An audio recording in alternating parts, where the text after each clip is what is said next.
I've lost five of my very close friends Mm, who were part of these house church networks, and not all, but most of them lacked resources.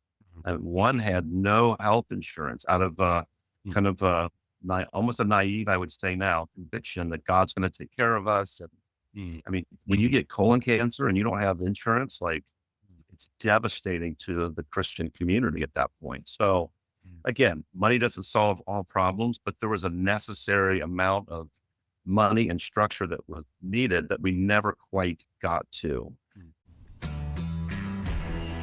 Hi, welcome to Jeremy Pryor's podcast, or what I like to call Jeremy Pryor Unfiltered.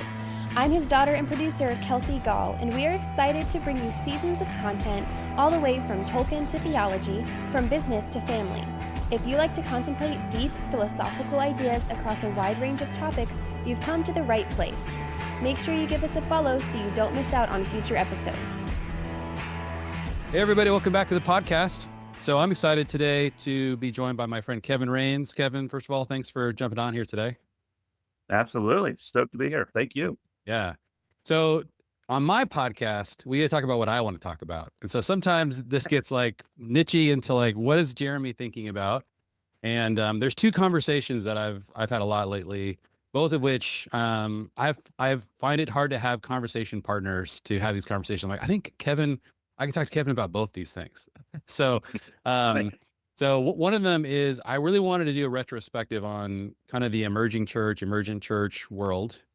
Kevin and I both, were adjacent to that world during and got to know each other when that stream was in its heyday. And so I just wanted to kind of get Kevin, your thoughts on this. I would say that one thing that I want to like talk to you about a bit is, yeah, I can't help but feel like some kind of like lingering disappointment about Mhm. where that went. And yeah, but I find it difficult to find people to like process that with. So I just want to do that out loud with you today and get your take on that. And the second conversation we're going to then dive into is Kevin is now a part of the Orthodox Church and actually launching an Orthodox congregation like 3 miles from my house tonight. So I'm like, this is very fascinating. So I want to hear your story as you guys transitioned into that community. And yeah, I just understand like what kind of drew you in, what have you found beautiful and meaningful about that church. So and I've gone to Vespers. I'm very interested in the traditions of the Orthodox Church. I think there's a lot of things missing in our traditions that are preserved in that movement. I've got still all kinds of lingering theological questions and disagreements and thoughts about it. But I really have a ton of respect for that church and for what it's bringing and what it brings. I have a lot of friends who are vibrant parts of that church. So, but first, Awesome. yeah. So if you're okay with this roadmap, Kevin, so we're going to start with maybe you can take us just in your own personal story. Like, how did you like, and you can start with your testimony or whatever, but I just like bring us to your engagements and how you would describe like, entering into, or like I said, I don't know how you describe it, but being connected to or adjacent to what was going on in the emergent church movement. For those of you guys who aren't aware of that, just maybe real quick, the way I guess I picture that is a conversation erupted amongst lots of mostly Gen X people who felt very, very dedicated to ministry around, is there some things we needed to update the church blueprint to make it, relevant to, and just there are some values I think that were not being reflected well in the churches in which we grow up. And so trying to figure out how to install those in the church. And that got into not only a values, but also theological conversation. And it kind of like became a big thing for about 10 to 15 years and then just sort of disappeared into the ether. So anyway, it's a very unusual experience to be part of. And I felt myself very much, kind of along for the ride and asking a lot of the similar questions and then got confused, kind of at the tail end of that. So Kevin, give us a little bit of your background, your story, how you kind of intersected with that. Well, what I share mostly with you, Jeremy, is the confusing part. Okay. It's gone and like what happened, and it held so much promise in many ways. I still have maintained some relationships in that world that I value to this day. But for me, it was more through this world of organic churches, house churches, small churches. So that was almost like a subset within the emerging church. And a lot of them would call them missional communities. The connections I had were going all the way and saying, no, these are actual churches that meet in homes.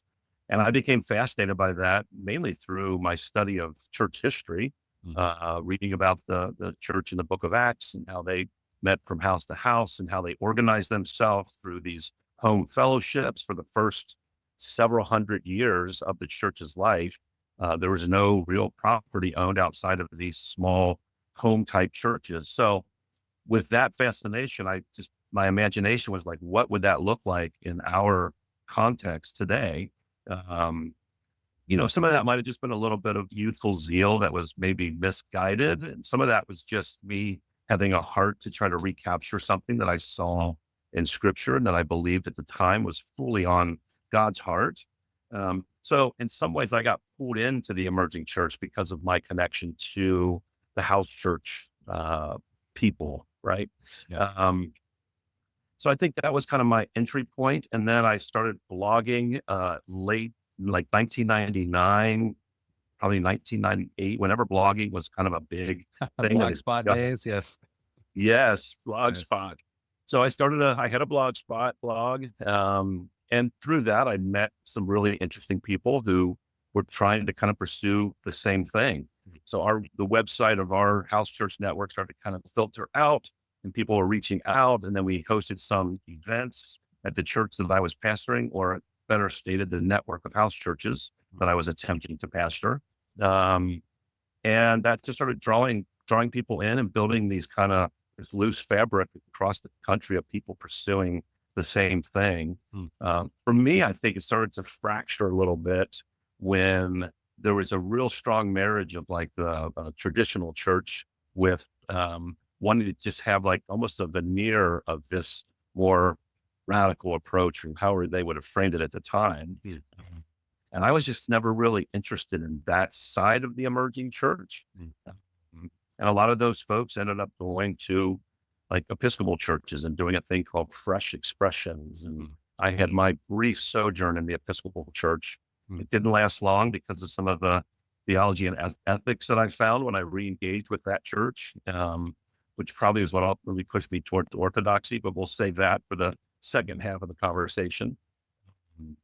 But yeah, I started to see just some fissures happening, especially among the theological standards and the ethical standards within the emerging church that I was frankly just really uncomfortable with at the time. Yeah, I noticed that too. Well, I'm curious, how would you describe the peak experience you had? So I'm like, because it dissipated, but there was moments of like, I feel like almost transcendence within that movement, where you felt so like God was doing something, something beautiful. Like there was an aesthetic, I think, around this whole movement that was almost like the leading edge of it, right?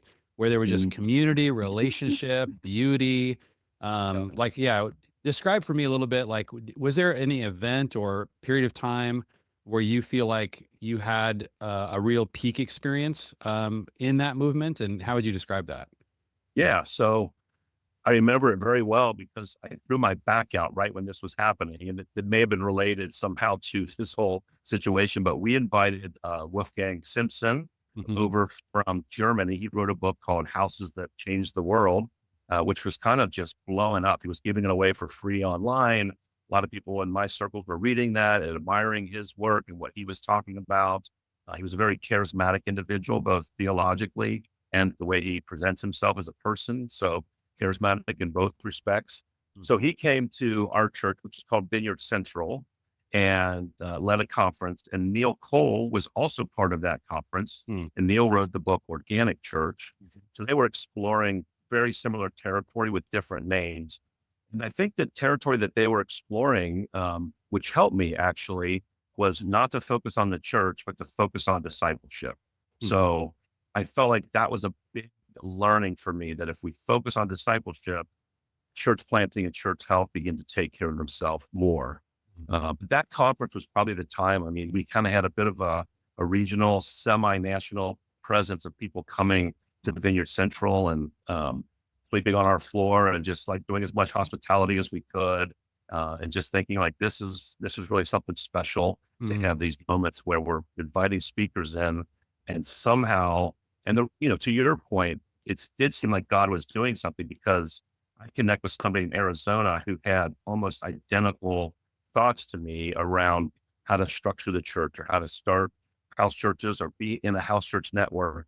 It's just there was something in the air, and I believe that God was doing or is doing something related to that. So it was kind of an exciting time to just see these groups popping up all over the country who didn't have any kind of centralized organizing principle, but they were all kind of coming together at the same time, which to me had a little bit of the flavor of like God might be in this if it's happening in a lot of diverse places all at once. Okay. And I felt like that's what we experienced with that conference.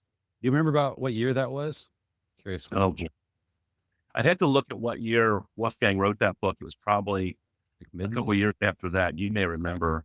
Yeah, I remember I first saw it probably late 90s. And then I had a couple of conference experiences with Wolfgang. Amazing man. Yeah, I was very encouraged. He was definitely like kind of this, both him and Neil Cole, like they were both, there was so much hope that through this simple idea of church, that we could experience a kind of relationship, depth of relationship, depth of love, New Testament experience of the church.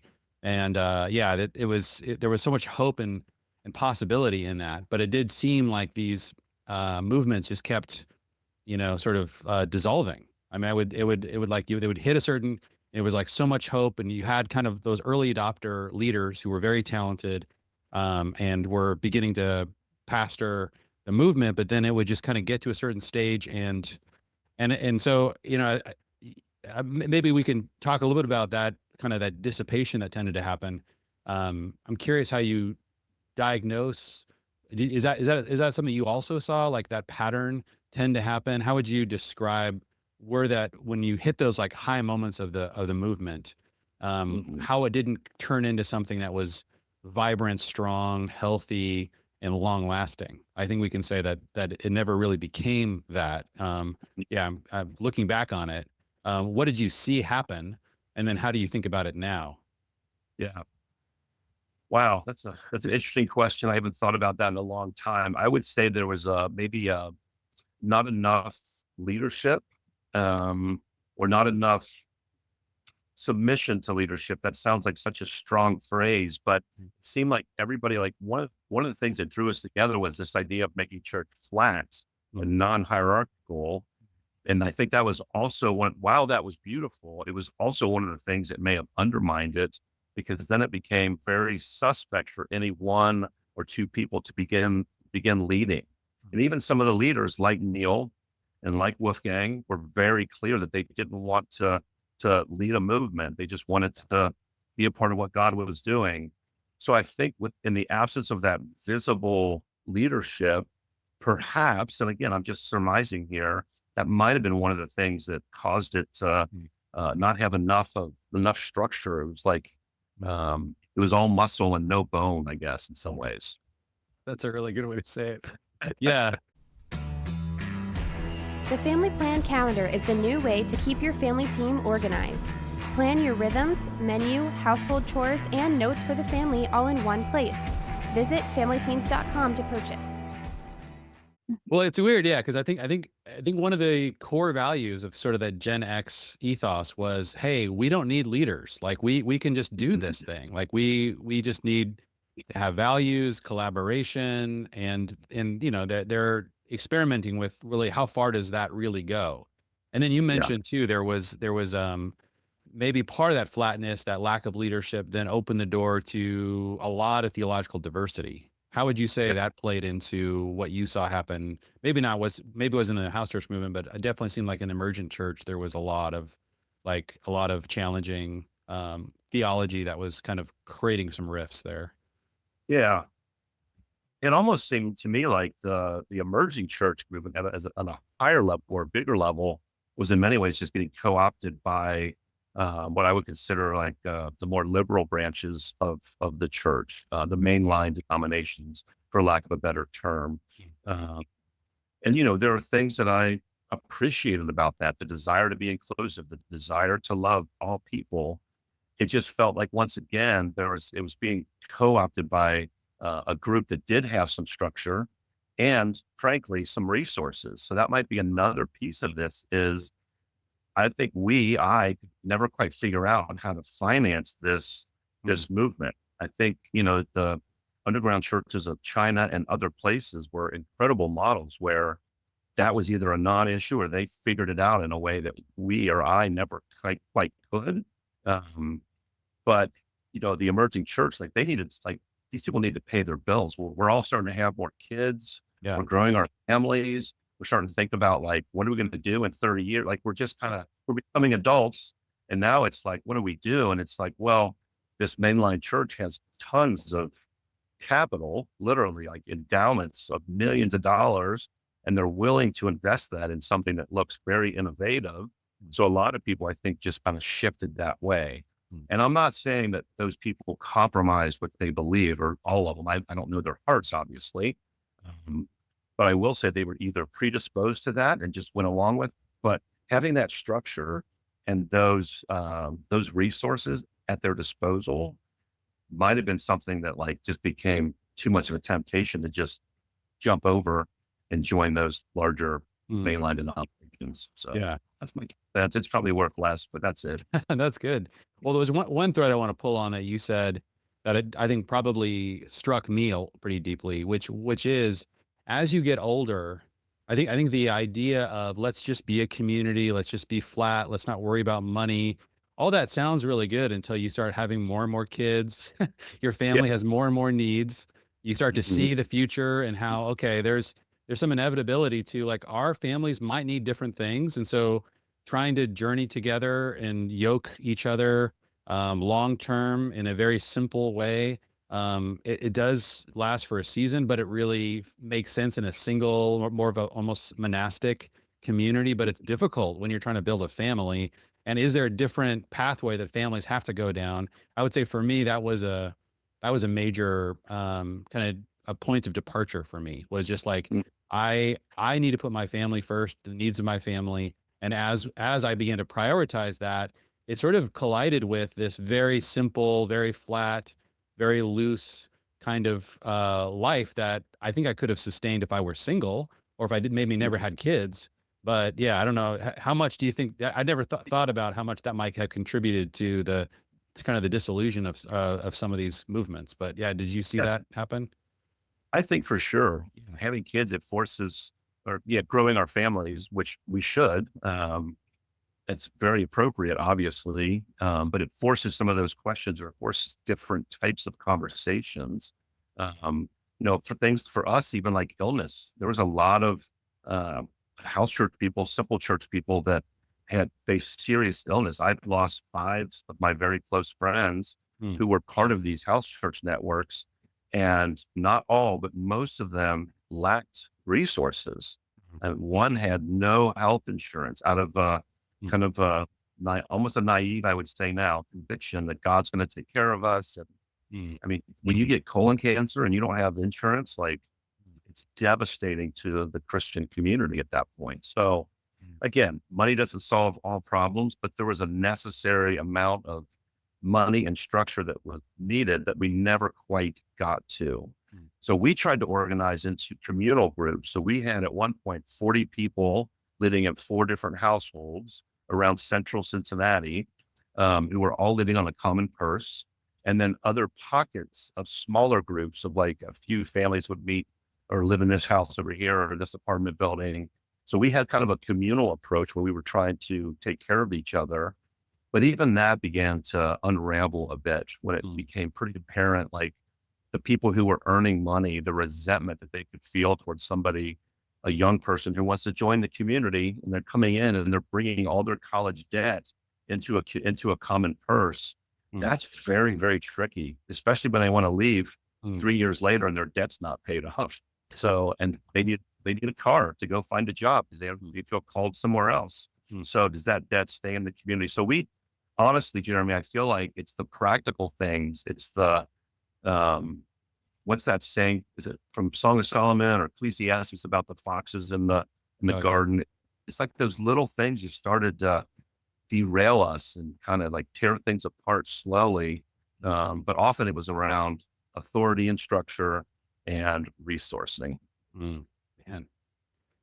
Yeah, that makes sense to me. And I think prioritizing that was surprising as I got older to see how important that was, how many how God really did a good job of like saying, hey, a family, a father, a mother, like this is a community that needs to be like given a high priority, and there are responsibilities within that community that have to be prioritized above maybe other relationships, other communities. And yeah, that was hard to see in a world where we just saw so much brokenness in the family. And I think that yeah, when you start to see a really healthy family emerge and how much attention it requires. So I'm curious how, Kevin, as you look back, I don't know how often you look back.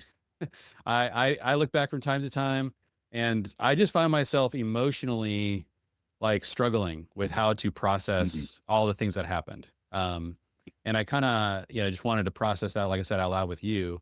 Like I find myself like I'm very excited about where God's brought me and my family now. I am so happy with what God's done. I'm so glad I'm here in Cincinnati. There's so many amazing people, amazing churches. Just the kingdom is alive and well and beautiful, and I love it. But I also like look back on the level of excitement and optimism that I got to experience when I was, around those movements that were happening. I was in Seattle when Mars Hill began to when it first started, and saw that happen. Then I moved to Cincinnati, and saw what you guys were doing and others. Like I went to Jerusalem and hung out with Wolfgang. I went to Neil Cole. I saw the emerging church movement. I saw the house church movement. I'm like, surely in these worlds, I feel like every generation has their contribution that they kind of give to the church in terms of like restoration. And there's certain things you could say about how boomers, gave the church. And I'm watching millennials now, guys like John Mark Comer and others who are like, contributing, what they're contributing to the church. But I look back at our generation and I just find myself just disappointed at what we contributed. There was a lack of fruit or like stability or something. And I share a lot of your diagnoses for why that happened. But I'm also like, I find myself kind of like grieving what could have been, or maybe how that like, oh man. So I'm curious how you emotionally think through that the past and some of those movements. We're probably wired very differently in the sense of like I tend to be 99.9% forward looking. So when I do look back, I could fully understand why there's that sense of disappointment. And I think I could go there. Like even as you were talking, I was like, you know what? He's right. That's a disappointing show for Gen X. Like, what did we actually contribute? I think the one thing I would hang my hat on is what we contributed is the boldness and the courage to experiment with something that did fail ultimately. Perhaps that's a big part of the lesson here is that, as you said, the kingdom marches on, and our little experiences and expressions and trials and all this, I think God was, again, this is me. I believe God was pleased with our efforts and that he will redeem those as we coach and mentor younger generations to just get in there and try something, even if it fails. But also to learn from those failures, learn that families are very important, learn that resources and structure is important, learn that authority has its place in communities. Like if I see people repeating those mistakes, I would have no problem saying, time out. If you respect me, I'm going to tell you, you're on the wrong path. Yeah. So we tried that, guys. We tried it. We gave it a really, really good try. Oh man. Well, that's a great segue into kind of the second part of the conversation. And you can connect the two in any way that is relevant for your personal story, but kind of walk me through, from how you guys began to move away from some of the house church expressions and how you ended up in the Orthodox Church. Yeah. So, I mean, part of it again was very practical, like needing those resources. We were adopting our third child from Colombia, and there wasn't enough money in our community to help us fund that. So we were fundraising. And at one point I asked my dad if I could like step back into the family business and just, he owned a body shop. I'm going to sweep floors or clean toilets, or I'll sand cars or paint cars, like whatever jobs he needed me to do in order to get over the hump of adoption. And he invited me back in and said, "Hey, I'll teach you the front end of the business." And that was a little bit for me of like learning how to be bivocational, which I ultimately have learned like is an extremely difficult path. It's one of those other things that like when people talk to me about how like excited they are to be a tent maker and be like Paul and have a business and also do ministry, I'm like, if there's any way you could pick one or the other, do it. Because doing both is grueling. It was really a hard, even dark season in the early days for me.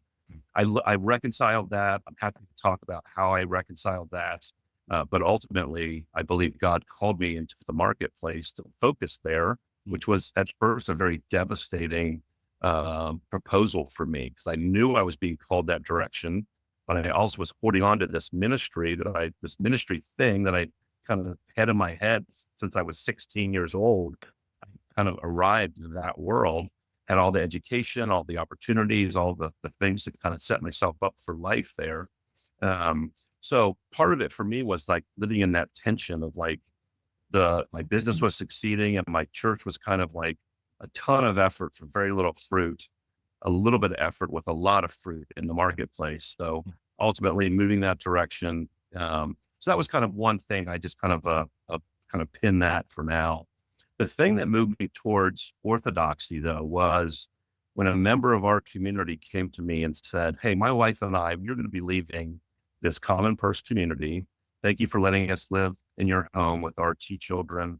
And it's been a good experience, but we're feeling called to the Orthodox Church." And I had gone to Bible college. I was working on my master's degree at the time. And I was like, what is that? And when I dug into it a little bit, I'm like, oh, I have to talk them out of this. This sounds awful. Because I equated it initially with Catholicism. So many hangups with Catholicism. Being a West Side kid from Western Hills in Cincinnati, I mean, I was so outnumbered as a kid, and like Catholics were the enemy. So I'm like, I've got to figure out how to talk them out of this. So I began reading Orthodox books, slowly, deliberately, and studying so that I could help talk them out of becoming Orthodox. And what I came to discover was something that I just like valued and saw extreme beauty in ways that I had never before been captivated. Literally, since my conversion as a child, I had not been that captivated by something. That was 20 years before I became Orthodox, when I first read that book called The Orthodox Church by a guy named Timothy Ware. Later, he was named Callistus Ware.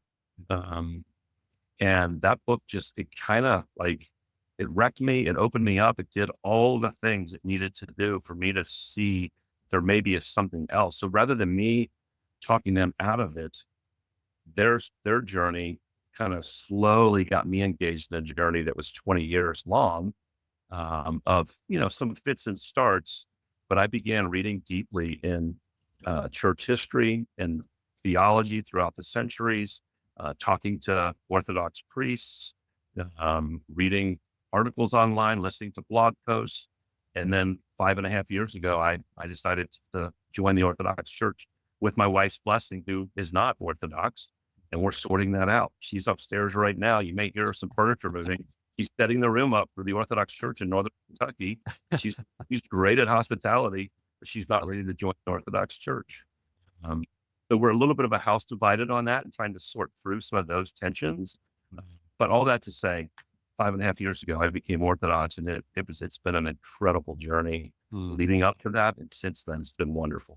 Awesome, man.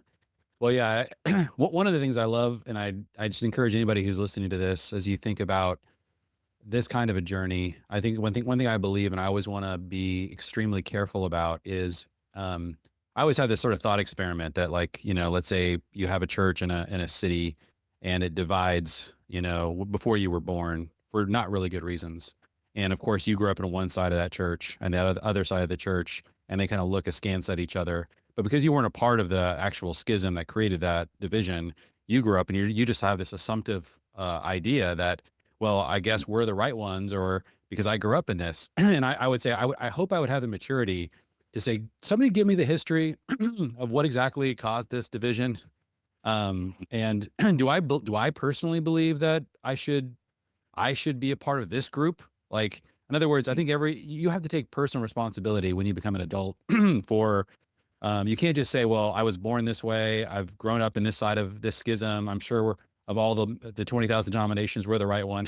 It's just like, that's not very like mature. So you have to take the time to investigate these things and say, because you could be inadvertently a part of some kind of like inappropriate division of the church. And I don't want to stand before Jesus someday and make, just say, hey, I just didn't have I guess I just didn't have the curiosity or interest to find out if we were wrong, So, so I'm very curious, very much like want to get back to first principles kind of person. So I have spent years wondering if I should be Catholic. I've spent time wondering if I should be Orthodox, if I should be Presbyterian, if I should be Anglican. I've mostly been in the kind of Protestant house church space, and but I always want to be like very open and understanding of, okay, what are these historical movements? What are the theological differences? So I'd love to hear, Kevin, you walk through what was like, maybe give me one highlight of like something beautiful you found in the journey that like drew you in. And I'm curious if you can identify like maybe what was your biggest hang up, like the biggest thing that caused you to say, ooh, do I actually want to take this step into, becoming fully Orthodox? Yeah. So there were a few things that were drawing me and a couple of things that were repelling me from the Orthodox Church all at once. So the things that were drawing me was I've always been interested in church history. I love biography. I decided to become a missionary as a kid because I read a book called Through Gates of Splendor by Jim Elliot's wife, an incredible story of sacrifice and missionary effort. So ever since then, when I stayed in school, I was sick. When I was 16 years old, I read that book and I just knew God was calling me into ministry. But ever since then, I've always loved to read biographies, and church history goes along with that, obviously. So one of the things that was drawing me to Orthodoxy was how they have a very intertwined perspective on history and theology. Those things really can't be separated. They can be separated for discussion, for learning, but ultimately those things are very much tied together. I think this idea of continuity, the big official term among Orthodox and Catholics is apostolic succession. They can point all the way back to the apostles as having their roots there. I think there's something to that. But for me, it's more than just thinking of like a mechanical, like this person laid hands on this person and then this person laid hands. So there's all kinds of like charismatic movements that I believe were spirit led, and we're kind of spinning out and around those things. So it's not just a mechanical succession, but there's definitely this thread throughout church history that I just became fascinated with. Even before looking at Orthodoxy, I was always trying to read about these small communities. So there was house churches in the early church, and then there was these monastic movements that where guys would clump together and women would clump together in these convents. So what was that like, and what propelled that? So I was always looking for those small movements within church history. Because of that, I had a deep respect when I started reading Orthodox theology and history and seeing how intertwined those things were. So there's a direct line from my perspective now between when Jesus said, I will build my church and I will lead you into all truth. As a Protestant, I will lead you into all truth meant God's going to lead me. Like I'm going to hear his voice and he's going to tell me what's right. I still believe that that is true and possible. And that's also potentially what has caused all the fractures in the Protestant world.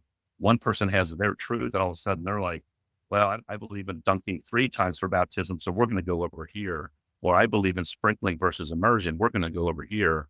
It creates a lot of these fractures. So I started to realize, like, I'm a Jesus guy at heart. So if Jesus said he's going to build his church and he will lead us into all truth, how did he do that? I got curious about the how of that. So I looked at, obviously, Acts 15. It's kind of like a proto council where the bishops and leaders got together, made big decisions about theology and practice within the church. But I learned that that practice continued. There was always a conciliatory council that was happening when big junctures were happening. So, was Jesus considered God? There was a big council about that. The Council of Constantinople, the Council of Chalcedon, where is Jesus fully God and fully man? Does he have one will or two wills? Like, they began to kind of finally split some of these theological things that, as I burrowed into them, realized like there's some real important depth and meaning of why those councils came together and the conclusions that they drew. So I came to believe that God, Christ, did lead us into all truth through these councils, these ecumenical councils in the first 1,000 years of the church's life. So that's kind of a sweeping 1,000-year perspective of theology and history. But as I deeply on that, I became convinced. Okay. Very cool. And then do you feel, so once you made the decision, and now as you look back on the Catholic Church, the Protestant Church, from the perspective of Orthodoxy, one of the questions I'm always wrestling with is, you even mentioned that sometimes the Holy Spirit can spin up kind of a movement that may not be directly in succession. I thought that's a really interesting statement. So yeah, what do you think of these other movements, kind of from where you stand now? And is your position widely held within Orthodoxy, or do you have a unique position in regards to how you view other churches, other bodies, Catholics, Protestants? So Callista Square said this, and you're going to find there's some fringe, or there's some legitimate Orthodox theologians who would disagree with Bishop Ware on this, Timothy Ware. Okay. But he said we can say where the Holy Spirit is. We can say where the kingdom is. Like he said, we can locate that historically in our churches, in our liturgies, in our experience of the faith, but we can't say where he isn't. Meaning, like, we don't have an opinion on whether this is of God or that is of God. Like, I might have a personal opinion, but it's not for me to say or to judge. I feel like I've found the place for me where I can say it's definitely here, whether it's there or not there. That's just going to be my opinion, and that's for God to say. But I'm never prepared to say where God isn't. I'm only prepared to say where he is, from my perspective, where I've landed. Yeah, got it. And as you think about one of the things I find about Orthodoxy that is a little easier for me to swallow is there's such a like an acceptance of mystery. There's not, like, it feels like, the Catholics, when they have a theological question, they feel the obligation to answer the question in a very kind of like this is the answer. We're going to give you the answer. And I know there are elements of Orthodox theology where, there's a history, but how would you describe the difference? Like, how broad is the sort of Orthodox tent theologically? Yeah, good question. I would say, first of all, like, from the Orthodox perspective, and this is good. This sounded so weird the first time I heard it, is when Orthodox people look at Catholics and Protestants, it looks the same to them. Whereas Protestants would probably say Catholic and Orthodox look the same because the priesthood, the robes, the incense, right? Yeah. So it's kind of like wherever you're situated. But from an Orthodox perspective, when we look at Catholics and Protestants, we see basically it looks very similar. There's a family resemblance. And why is that?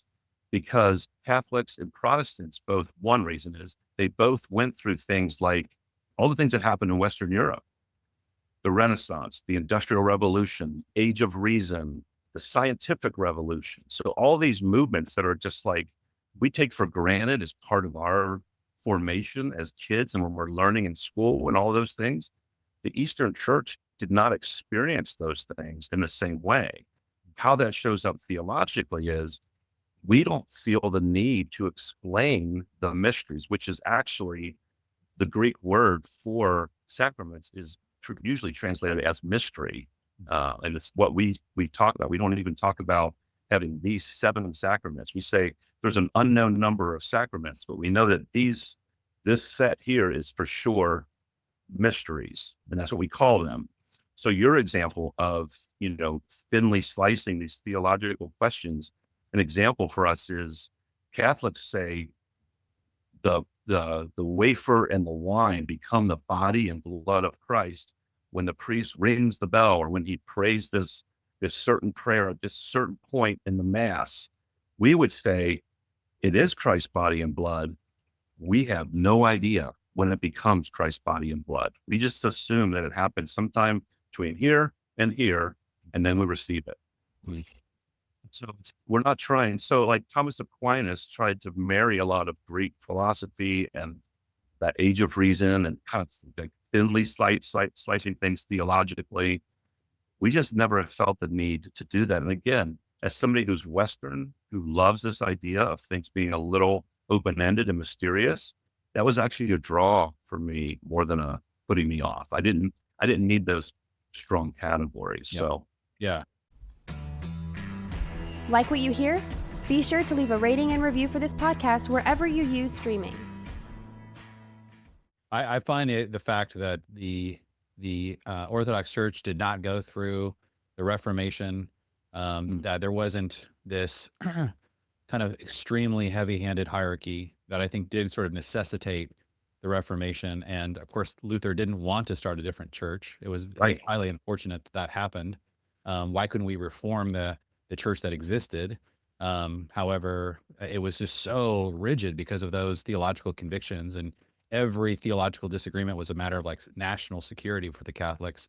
And I feel there was an open hand, so that's one part of Orthodox. If you're going to be a worldwide church, then, and you want to keep people together, then if you come down on every minutia of theology with some kind of dictate from on high, you're going to create fractures. And so that seemed unnecessary to me. So that's one thing that I really appreciate about the difference within Orthodoxy.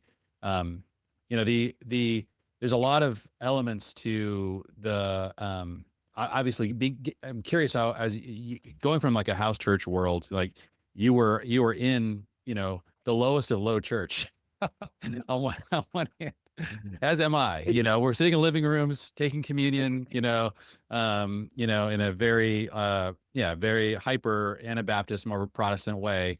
And then you're in the highest of high church in one regards, like with priesthood and all of the elements of liturgy. Curious how you think about both sides of that equation. Like, do you feel that part of what people need to have to really embrace Orthodoxy is an appreciation of the liturgy, the aesthetics there? If you really enjoy the very simple, highly relational, very unstructured world, like I'm sure this, for a lot of people, there's a lot of practice. We have a mutual friend, Rhett. I think he told me he went to, I don't know how many services over Holy Week. I mean, you guys, it was like a marathon. He was like 26 or something. He was like, we had so many services. Like he was, I think at one of them, he was at till 4:30 in the morning. I mean, this is like serious stuff, you guys, in terms of just the level of liturgy that you guys practice. What have you seen as people come in, especially like raising children who may have different kind of aesthetic reactions to the way that liturgies are done? Yeah. How do you process that? How much do you enjoy it?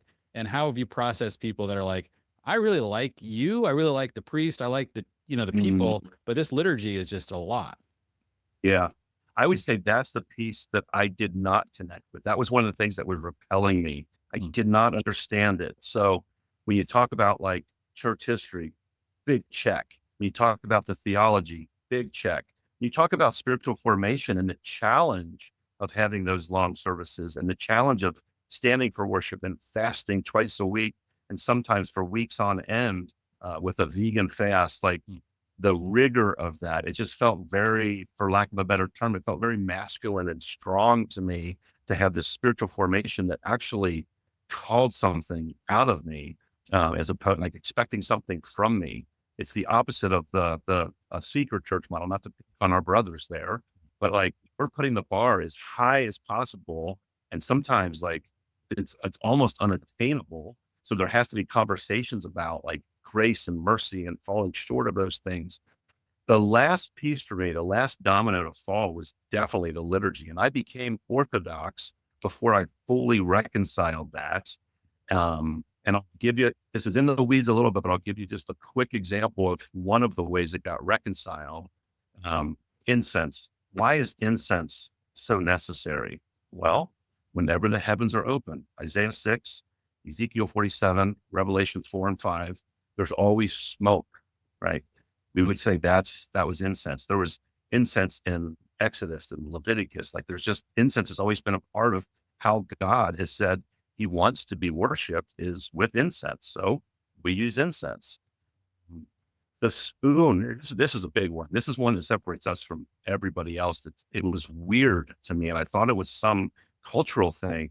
We receive communion on a spoon that the priest or deacon puts into our mouth and then flips it upside down and then pulls it back out. It's a long spoon. And I'm like, that's weird. Like, is that something like the Romanians did back in the 8th century and we just never got rid of it? Like, why can't we just hold like the Catholics do and put it in our mouth respectfully? Well, it turns out there's a reason for that. And that's the thing I learned about liturgy within the Orthodox Church. There's always a reason, and it's almost always traced back to scripture. The scripture is they call the spoon the tongue. So from Isaiah 6, the spoon is the tongue that's putting the coal of Christ onto our lips. And it's what cleanses us when we receive Christ onto our lips. So that's almost like that's before we get commissioned, we receive the burning coal on our lips from the tongs. Furthermore, I learned that Mary, the Theotokos, the God bearer, we call her, she's called the tongue because she carried Christ in her womb, who was both God and man. So Mary's also called the tongue. So there's all these like beautiful theological things that happen just around why we do this weird practice with the spoon. Turns out there's hundreds of years and thousands of hours of thought around the theological symbolism there and representing what's happening in the heavens. We're trying to represent that on earth. So incense, the light from candles, the robes, like those are all straight out of scripture for us. So even though we're starting an Orthodox church in my home tonight, there's going to be robes, there's going to be incense, there's going to be candles, and there's going to be a potluck meal afterward where we're going to sit cross-legged on my floor and just enjoy fellowship together. So for me, it's a little bit of that both and, like the house church and the Orthodox liturgy coming together for the first time in about 3 hours for me. So That's awesome. High and low, all your experience. Well, I'm curious. So bring up communion. One question I have, especially as you guys are starting a parish there, so what is required for participation in Orthodox communion? Can somebody like, it was a very for me, it's a very inclusive statement about, hey, we don't know where Christ isn't. We're not going to make a statement about that. But there is a certain time in which I think you do have to draw a line. And oftentimes for most liturgies, it's around serving communion. So what is allowed within the Orthodox Church? And like, can you guys take the Eucharist without a priest present with this new church? And then if you have a Protestant show up, do they need to like stand back for that until they go through a proper conversion? Unfortunately, it's a high bar. And the answer is we practice closed communion. Okay. So only administered by a priest. And it's not until you become fully Orthodox. And that means going through a set of classes, having a relationship with a local parish, getting to know a local priest, and having that being vetted over months. When I first came to the Orthodox Church, I was like, I've been studying this for 20 years. I'm ready. And the priest was like, slow down. Like, that's not how we do it. I'm like, oh, okay. So I just quick start Kevin just had to kind of take a back seat and realize like there's a process here. And I'm glad I went through that process. I do understand how closed communion can be. I mean, right to the line of offensive to some people. Like this, like, shouldn't Christ be shared? Yes, but we liken it to the marriage bed, right? It's like there's something sacred about this that has been reserved for Orthodox Christians. So I was helping serve communion yesterday. I'm not a deacon, but there's part of the process with the spoon. Like we hold a cloth underneath that in case anything falls off of that spoon. I was one of the cloth orders yesterday, and somebody came up, the deacon was like, "Are you Orthodox?" Because he didn't recognize him. And the guy admitted, he said, "No, I'm not." He said, "I'm sorry, I can't serve you, but I'll be happy to talk to you after the service, Wow. after the." So it was a clear, like, Yeah. and Yeah. like it hurt my heart because I'm like, I Yeah. want that to be more open. But again, there's hundreds of years of theological reasons why we decided to do that. We may in the end be wrong. It may open up. There's a big controversy whether there should be women deacons. I mean, every other denomination has dealt with that topic, and we don't have women deacons. And I asked my priest, Father Stephen, I was like, are we ever going to have women deacons? I'm like, it's not a deal breaker for you. I'm just curious. Yeah. He's like, oh, probably. And I said, when? He said, 300 to 400 years. Oh, fast start, Kevin. It's not. Yes. That's a big thing.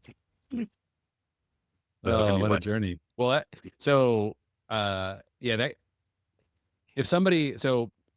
how much do you have to, let's say somebody wants to go through the process in order to take communion and be fully participating in the Orthodox Church. How much are they renouncing? In other words, like if somebody said, "Hey, like I love this liturgy. I want to take communion with you, this community. I would love to be a part of this community. I'm also like a part of other communities in the city that I'm very much like enjoy, and we do our own house things and whatever." Like, how flexible does it get? And when would you say, whoa, like you got to renounce some of that stuff and like pick a side? How far does that go? I think if it's going to compete with that Sunday liturgy, that would be a big challenge. Okay. Like I'm going to go to this Protestant church this Sunday, this Catholic church the next week, and then I'm going to go to the Orthodox church, just create a rotation. I know people who have talked to my pastor about that, and he's pretty much said that's not something we agree with. So Now outside of that gathering, if you have fellowship with other Christians, and I hope you do, I hope I do, I hope everybody does, like that's seen as like, what's the word? Like, allowable. It's okay. It's encouraged, but not if it conflicts with the services or mysteries of the Orthodox Church. So Catholics say that Orthodox could take communion in their church. We would say, they can't take communion in the Orthodox Church. There's again, all kinds of theological reasons for that. There's contentions around that. So there is some renouncing of past, but my baptism counted, my previous baptism, because it was a Trinitarian baptism. The Orthodox Church received me with what's called chrismation. So it's just putting oil at different points on your body in a service. It's to represent the receiving of the Holy Spirit, the oil of the Spirit. And that was seen as sufficient for me to join the Orthodox Church. There are some, I'm going to call them friends. Some of them may even be respected. There are some people who would say you have to be rebaptized by an Orthodox priest. The groups I'm connected to would not say that. So there's a limited amount of renouncing in that regard. Okay. Excellent, man. Well, Kevin, this has been super helpful. The very, very good conversation. I'd love to, a couple things. Number one, for those of you guys in Cincinnati area, Kevin is an EOS implementer, which I'm a huge, huge fan of. So entrepreneurial operating system. If you have a business, I don't know if you've got any openings, Kevin, but like I'm a huge fan of like going through the EOS process. So for any business owners that might be interested, look up Kevin on LinkedIn, and Kevin Rains and check that out. And then, anything you want to say to folks that might be zooming in or listening from Cincinnati about, or Northern Kentucky, that's happening at your place.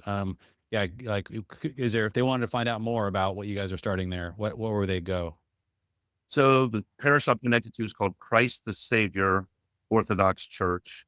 It's in Norwood, Ohio, and that's where we're going to be kind of planting out of this mission. So the most information will be coming out of that location. We also do online Zoom classes for people who want to be catechized or discipled into the Orthodox Church. I have one starting tomorrow night. It's a simple hour-and-a-half call on Zoom, and we study one chapter of a book by Thomas Hopko. The book's actually free online. You can download it piece by piece. So those are two ways they could get connected, is maybe visiting our parish, our church in Norwood, and then also considering being part of that class if they want to really dig in a little bit further. Awesome. What's the book called? The one by Thomas Hopko? Oh shoot, the Sources of Christian Doctrine. It's on the oca.org website. You'll find it as one of the major links on that site. It's a 4-volume set by Thomas Hopko. The name of the whole set is escaping me, but we start with the book called Origins of Christian Doctrine. Got it. Okay. Excellent. Kevin, thanks so much for like processing this stuff with me. Like very, very excited to have you, brother, in the city, and excited that you've now moved so close to our place here in Northern Kentucky. And so, we'll definitely be connecting more, but thanks so much for your time. Appreciate it. Thank you, Jeremy. Loved our time together. Thank you. Thank you for listening to Jeremy Pryor's podcast. Make sure you hit that follow button so you don't miss out on any future content. Follow Jeremy on Twitter and Instagram, as well as his Substack blog, all linked in the description. See you next time.